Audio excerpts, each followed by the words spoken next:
Olá, sejam bem-vindos ao Juridiquês por Trás da Medicina, nosso programa onde tratamos de assuntos médicos sobre um olhar jurídico. Nesse programa nós vamos continuar falando sobre consentimento informado. No programa passado nós falamos à luz do Código de Ética Médica, o Código Deontológico da Medicina, que fala sobre a ética nessa relação médico-paciente, trata sobre a obrigatoriedade da obtenção do consentimento do paciente para a prática da medicina. E hoje nós vamos falar do que a legislação brasileira fala sobre o assunto, tá ok?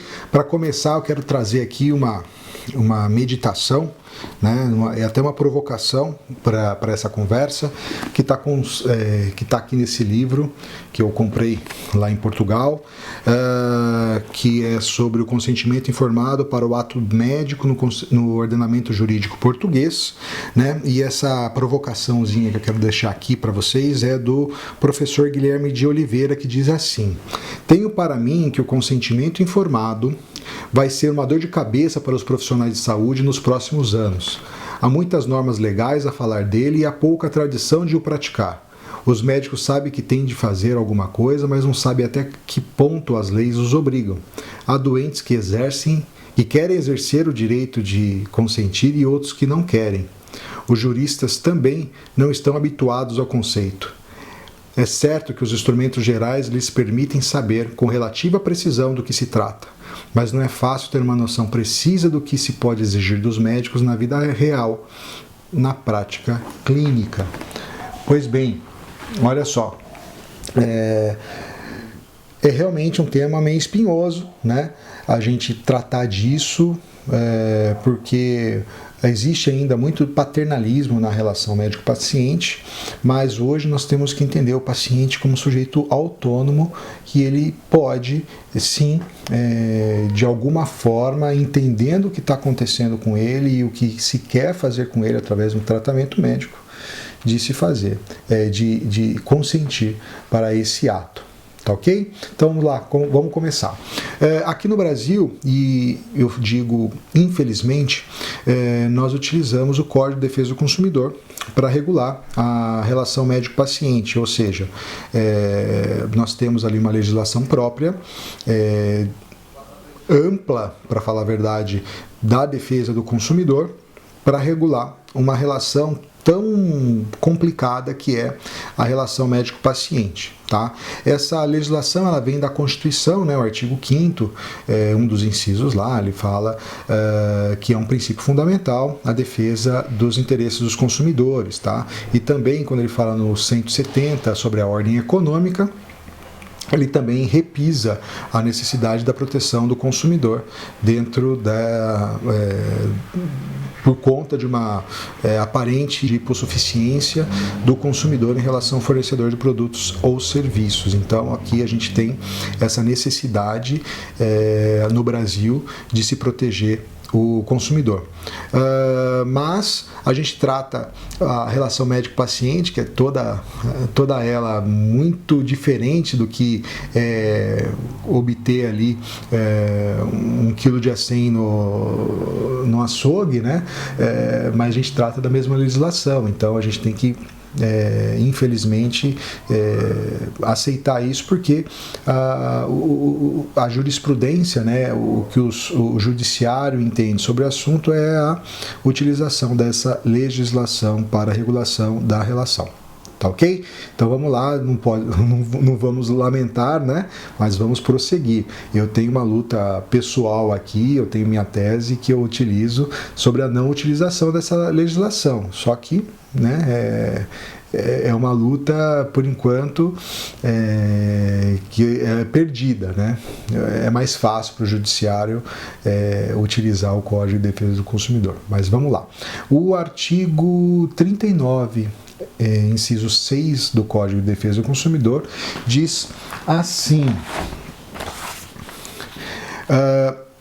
É vedado ao fornecedor de produtos ou serviços, dentre outras práticas abusivas, aí vem o inciso 6, executar serviços sem a prévia elaboração de orçamento e autorização expressa do consumidor, ressalvadas as decorrentes de práticas anteriores entre as partes. Bom, se já tem algum tipo de relação entre um e outro, ali a gente não precisa, mas a gente está utilizando, você vê como que é ruim? A gente está vendo aqui o orçamento. Nossa, Hidalgo, o que tem a ver um orçamento de serviços com o termo de consentimento? Se você for ver ali, lá no fundamento dele, tem alguma similaridade, né? A gente tem ali o consentimento informado, que é um termo que consagra uma situação anterior à prática do serviço médico, e tem orçamento, que basicamente é a mesma coisa, onde o vendedor ali, o prestador de serviço, vai falar para você como que ele vai executar os serviços e quais os materiais que ele vai utilizar, né? Então é interessante verificar essa situação, né? E ver que existe até uma similaridade entre os institutos do orçamento, né? Que é um documento escrito também, e o consentimento informado, que também é um documento escrito, ok? Vamos lá, só para ilustrar como que o judiciário entende essa situação, tá? Estou falando aqui do recurso especial 332.869 do Rio de Janeiro, da terceira turma lá do STJ, né? O relator é o ministro Carlos Alberto Menezes Direito. Ele fala assim: o artigo 39.6 do Código de Defesa do Consumidor determina que o serviço somente pode ser realizado com expressa autorização do consumidor. E aqui é a mesma coisa, né? Eu só posso executar um serviço, salvo situações de urgência e emergência, se eu conseguir obter o consentimento do consumidor. Então, por favor, né? O termo, ele é algo que é muito importante nessa relação médico-paciente, e sem ele você está cometendo um ato ilícito. E no direito civil, como no direito do consumidor, quando a gente está falando aqui nessa parte civil, nós falamos que quando se pratica um ato ilícito, esse ato ilícito, ele precisa ser indenizado, e ali a gente fala de transferência de dinheiro da parte ofensora para o ofendido, indenização. Tá? Nesse caso do médico para o paciente. Então é bastante importante você verificar essa situação, você médico, né, que está me assistindo, e também você paciente, cobrar do seu médico um termo de consentimento para os tratamentos que você possa vir a sofrer, tá ok? Ou necessitar, vamos falar assim, porque sofrer já é muito complicado. Mas vamos lá. Aqui em São Paulo nós temos uma legislação própria que fala sobre isso, e eu não conheço outra do estado. Se você tem aí essa informação, por favor, comente aqui, se você está assistindo no YouTube, aqui embaixo nos comentários, ou se você está ouvindo em podcast, ou por exemplo no Spotify, por favor me mande por e-mail, idalvomatos@gmail.com, ou nas minhas redes sociais, @idalvomatos, tanto no Instagram quanto no Twitter. Mas vamos lá. A Lei 10.241 de 99, a lei estadual aqui de São Paulo, a gente chama de Lei Covas, porque ele era o governador que sancionou essa lei, e ela utilizou quando recusou um tratamento de câncer, inclusive que o vitimou, né? Vamos lá no artigo 2º, que fala sobre direitos do usuário. São direitos do usuário dos serviços de saúde do Estado de São Paulo, inciso 6. Receber informações claras, objetivas e compreensíveis sobre a. Hipóteses diagnósticas, b. Diagnósticos realizados, c. Exames solicitados, d. Ações terapêuticas, e. Riscos, benefícios e inconvenientes das medidas diagnósticas e terapêuticas propostas. F. Duração prevista do tratamento proposto. G. No caso de procedimentos diagnósticos e terapêuticos invasivos, a necessidade ou não de anestesia, o tipo de anestesia a ser aplicada, o instrumental a ser utilizado, as partes do corpo afetadas, os efeitos colaterais, os riscos e consequências indesejáveis e a duração esperada do procedimento. H. Exames e condutas a que será submetido. I. A finalidade dos materiais coletados para exame. J. Alternativas de diagnósticos e terapêuticas existentes no serviço de atendimento ou em outros serviços. E L. O que julgar necessário. Ou seja, A gente tem aqui um rol meramente exemplificativo do que tem que conter no seu consentimento informado, né? Ou aquilo que você tem que tratar com o seu paciente, mas ali a gente tem até a possibilidade de falar de outras situações que tem que estar nesse documento. E no final dessa situação, né, onde você está conversando com o seu paciente, você finaliza nisso falando sobre o termo de consentimento, que basicamente tem que contar com essas informações, tá ok? E logo no inciso 7 da mesma lei, ela fala sobre a questão do direito do paciente de consentir ou recusar o tratamento. Olha só, é direito do usuário da saúde consentir ou recusar de forma livre, voluntária e esclarecida, com adequada informação, procedimentos diagnósticos ou terapêuticos a serem nele realizados. Olha só que coisa interessante.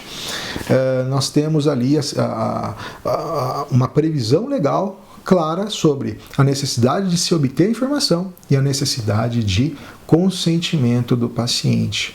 Ou seja, a inobservância do médico de colher o consentimento informado do seu paciente é caracterizado como um ato ilícito e assim sendo, né, ele precisa ser reparado, nesse caso, com uma indenização. Tá ok? Então, nesse programa aqui nós falamos sobre a legislação aplicável, né, a falta do consentimento informado, a falta de elaboração do termo pelo médico ao paciente e também sobre basicamente aquilo que tem que ter nessa conversa e depois elaboração de termo, né? O que está aqui na lei Covas, que é a 10.241 de 99, a lei aqui do Estado de São Paulo. Então é importante a gente verificar isso para que a gente não erre, tá? Porque um erro nesse sentido resultará numa indenização que o médico terá que pagar para o paciente. Então, eu vou fazer mais um programa sobre consentimento informado. Eu estou fazendo um artigo sobre isso, até a razão de eu estar falando mais sobre esse assunto, para minha conclusão de curso lá no curso de especialização da Faculdade de Direito da Universidade de Coimbra. E como eu estou tratando um pouco desse assunto, então é importante até para eu estudar um pouco mais e também informar todos vocês sobre a importância disso. Tá ok? Então, por favor, se você estiver assistindo aqui no YouTube, inscreva-se no canal. Se tiver alguma informação ali e alguma dúvida, coloque ali nos comentários. Se você estiver no Spotify, pode me contactar nas redes sociais, Instagram e Twitter. Você pode colocar lá @Hidalvo Matos, você vai me achar e mandar sua pergunta. Tá ok? Então, nos próximos episódios vamos falar um pouco mais sobre o consentimento informado e obrigado por ter assistido esse episódio de O Juridiquês por Trás da Medicina. Até mais.